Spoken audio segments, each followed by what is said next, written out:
Okay. இப்போ class 10 democratic பாலிடிக்ஸ்ல எப்படின்னா பெல்ஜியமும் ஸ்ரீலங்காவும் compare பண்றதும் என்னென்ன டைப்ஸ் ஆஃப் பவர் ஷேரிங் இந்தியால இருக்கோ அது அப்படியே சொல்றாங்க. இப்போ பெல்ஜியம் மற்றும் ஸ்ரீலங்கால என்னன்னா first Belgium accommodation model, Sri Lanka majoritarian model. Accommodation மாடல்னா என்னன்னா ஒரு கண்ட்ரியில இந்த மாதிரி ஒரு காஸ்ட், ரிலீஜியன் அந்த மாதிரி நிறையவா பிரிச்சிருப்பாங்க. இதுல லாங்குவேஜா பிரிக்கிறாங்க. எப்படின்னா டச்சு, பிரெஞ்சு, ஜெர்மன். டச்சு 59% இருக்காங்க. என்னன்னா பிளெமிஷ் ரீஜன்ல, பிரெஞ்சு வலோனியா ரீஜன்ல 40%. அப்படி ரீஜன்னா அது ஒரு என்ன சொல்ற ஒரு ஸ்டேட் கண்ட்ரியை பிரிச்சிருப்பாங்கல்ல அந்த மாதிரி. 1% ஜெர்மன். அது அப்புறம் கேபிட்டல் சிட்டில என்னன்னா அப்படியே ஆப்போசிட். பெல்ஜியமுக்கு ஒரு கேபிட்டல் சிட்டி இருக்கும்ல, அதான் பிரசல்ஸ். அதுல என்னன்னா 80% பிரெஞ்சு, 20% டச்சு. அந்த மைனாரிட்டி பிரெஞ்சு ரொம்ப பவர்ஃபுல்லா இருந்தாங்க. அதாவது நிறைய மணி இருந்தது.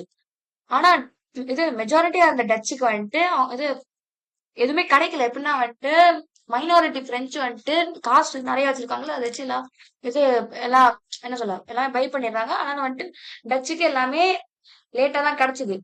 அதுக்கு இந்த கவர்மெண்ட் என்ன சொல்யூஷன் எடுத்தது, அதாவது 1970 to 1993 அந்த டைம் கேப்குள்ள என்ன இது எடுத்துட்டு வந்தாங்கன்னா கான்ஸ்டியூஷன் 4 வாட்டி அமெண்ட் பண்ணாங்க. ஒரு வாட்டி ஒரு ரூல் போட்டாங்க. இப்போ ஃபர்ஸ்ட் வாட்டி அமெண்ட் பண்ணும்போது equal number of Dutch and French speaking ministers central government. இது இப்போ இந்த சென்ட்ரல் கவர்மெண்ட்ல 200 சீட்ஸ் இருக்குன்னு சும்மா வச்சுப்போம். இது பிரெஞ்சு 100 இருக்கணும், டச் ஸ்பீக்கிங் 100 இருக்கணும். ஏன்னா அப்பதான் ஈக்குவலா இருக்கும். அதுக்கப்புறம் state government R independent not subordinate under central authority. இப்போ ஸ்டேட் கவர்மெண்ட் சென்ட்ரல் கவர்மெண்ட் சொல்றதுதான் கேட்கணும்னு கிடையாது. இது ஸ்டேட் கவர்மெண்ட் தனியா, சென்ட்ரல் கவர்மெண்ட் தனியா. சென்ட்ரல் கவர்மெண்ட்னா ஒரு முழு கண்ட்ரிக்கும், ஸ்டேட் கவர்மெண்ட் அந்த கண்ட்ரில இருக்கிற ஒரு ஸ்டேட்டுக்கு. அது எல்லாருக்கும் நினைக்கிறேன். Brussels as a separate government with equal representation for both groups. பிரசல்ஸ்ல என்னன்னா இதுக்கு ஒரு தனி கவர்மெண்ட், இதுக்கு ஒரு தனி கவர்மெண்ட். அதாவது டச்சுக்கு ஒரு தனி கவர்மெண்ட், பிரெஞ்சுக்கு ஒரு தனி கவர்மெண்ட். அதுக்கப்புறம் introduction of unique community government. அதான் இதான் அது. And linguistic group to handle cultural education and language issues. அதான் பிரசல்ஸுக்கு ஒரு தனி கவர்மெண்ட், இதுக்கு ஒரு தனி கவர்மெண்ட். அடுத்து ஸ்ரீலங்கா மெஜாரிட்டேரியன் மாடல். அது நல்லா தெரியும். இது எப்படின்னா சின்னலா ஸ்பீக்கர்ஸ் 74% இருக்காங்க. தமிழ் ஸ்பீக்கர்ஸ் 18% தான் இருக்காங்க. அதுல Hindus and Muslims. Sinhala speaker mostly Buddhist. ஓகேவா?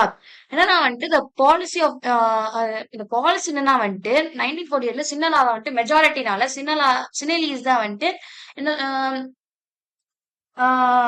மேஜர் லாங்குவேஜ்னு சொல்லிட்டு அவங்க சொல்லிட்டாங்க. அதனால என்ன ஆகுதுன்னா தமிழ்லாம் என்ன சொல்ல ஏலியனேட்டட். தமிழ் ஏலியனேட்டட்னா ஒருத்தனை ஒதுக்குற மாதிரி ஆயிடுறாங்க. அதனாலதான் அது ஆக்ட் இன் 1956. அதெல்லாம் 1956 ஆக்ட்னு சொல்லுவாங்க, இல்ல ஆக்ட் ஆஃப் 1956 இன் ஸ்ரீலங்கான்னு சொல்லுவாங்க.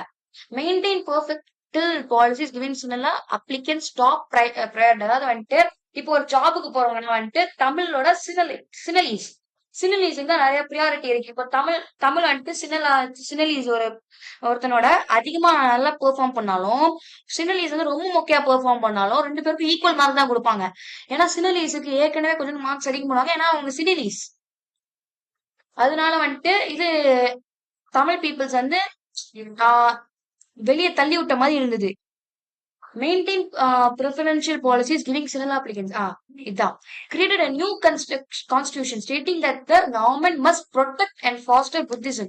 புத்திசம் மட்டும்தான் பார்த்துக்கணும், புத்திசம் மட்டும்தான் பார்க்கணும் அப்படின்னு சொல்லிட்டு ஒரு ரூல் மாதிரி போட்டாங்க, அமெண்ட் பண்ணாங்க கான்ஸ்டிடியூஷனை.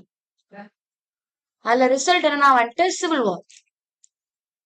இப்போ அகாமடேஷன் மாடலுக்கும் மெஜாரிட்டேரியன் மாடலுக்கும் நிறைய டிஃபரன்ஸ் இருக்கு. அகாமடேஷன் மாடல் நல்ல மாடல், எல்லாருக்கும் ஈக்குவலா பவர் தருது. மெஜாரிட்டேரியன் மாடல் யூஸே பண்ணக்கூடாது. எப்படின்னா ஒரு கேஸ்ட இது ஒரு மனுஷங்களை பிரிக்கிற மாதிரி மெஜாரிட்டேரியன் மாடல்லாம். அதுதான் அது என்ன சொல்ல ஒரு பேட் ரிசல்ட்டுக்கு தான் போயிட்டு முடியும்.